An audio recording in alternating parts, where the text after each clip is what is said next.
Bonjour, je suis Bama Drissa, footballeur international, gardien de but Stade Abidjan. Je suis avec Africa Foot United.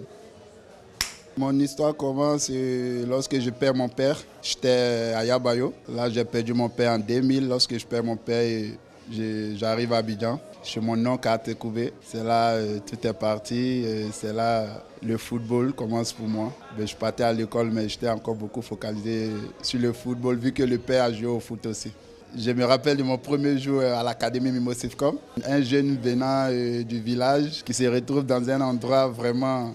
Là, je me voyais en Europe, vu les installations et autres. Vraiment, ça m'a marqué, au fait. Je me suis dit que je pouvais arriver, je pouvais embrasser une carrière professionnelle.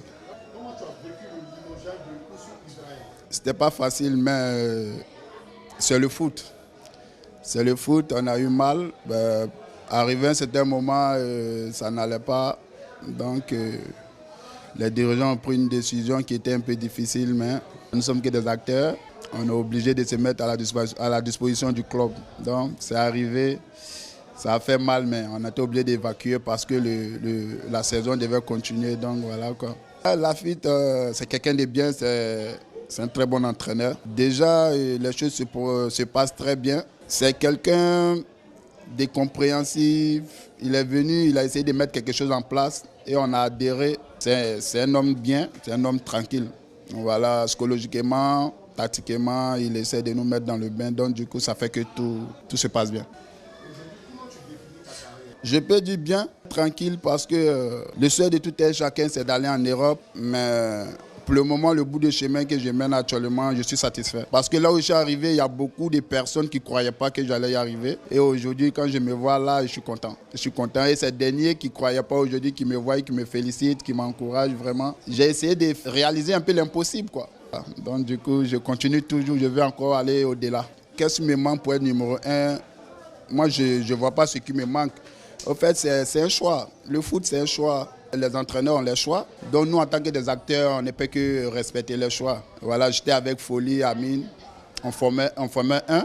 Déjà, le poste des gardiens, c'est un poste qui n'est pas facile. Quand le choix est porté sur une seule personne, les deux autres ou les trois autres, on est obligé de l'accompagner. Donc du coup, je me dis qu'il n'y a pas grand-chose qui me manque, seulement que ça a été question de choix. Voilà, quoi. À 29 ans, je pense encore à l'équipe nationale puisque je travaille pour ça. Vu qu'il y a eu à faire les différentes catégories, il me reste le challenge là, l'équipe A. Je continue toujours de bosser pour ça et me donner les moyens pour pouvoir y arriver. Et c'est que chaque chose a son temps. Voilà, quand le moment viendra, je sais que je serai prêt pour affronter. Oui, mais c'est ce que je dis toujours, moi j'ai toujours foi en Dieu, j'ai toujours confiance en moi. Je me donne les moyens.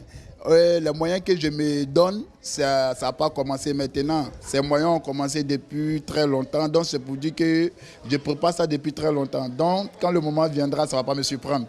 Le gardien qui m'a le plus inspiré, c'est Jérémy Janot. Jérémy Janot de Saint-Étienne, en Europe. Et puis Kwaku Bena d'Iriskita de la Côte d'Ivoire. J'ai eu deux idoles et à part eux, je n'ai pas eu autre idole.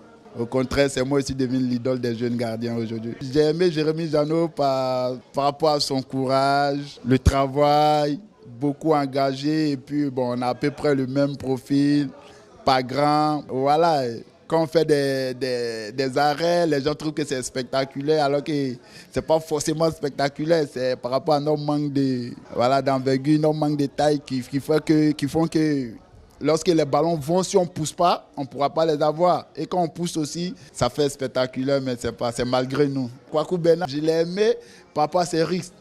Parce que le football, s'il n'y a pas de risque, il n'y a pas de football. On va sur un terrain pour se faire plaisir. Quand tu as peur de faire plaisir, ou quand tu as peur de prendre des buts, ou quand tu as peur de faire des erreurs, l'erreur arrive. Donc pour cela, quand je vais dans le but, j'essaie de me faire plaisir.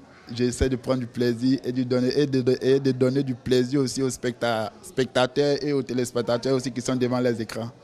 Oh là là, la fameuse danse du Kindiaba. Vraiment, c'est une danse venant du grand frère Kindiaba de TP Mazembe. J'étais là comme ça un jour et puis j'étais sur YouTube.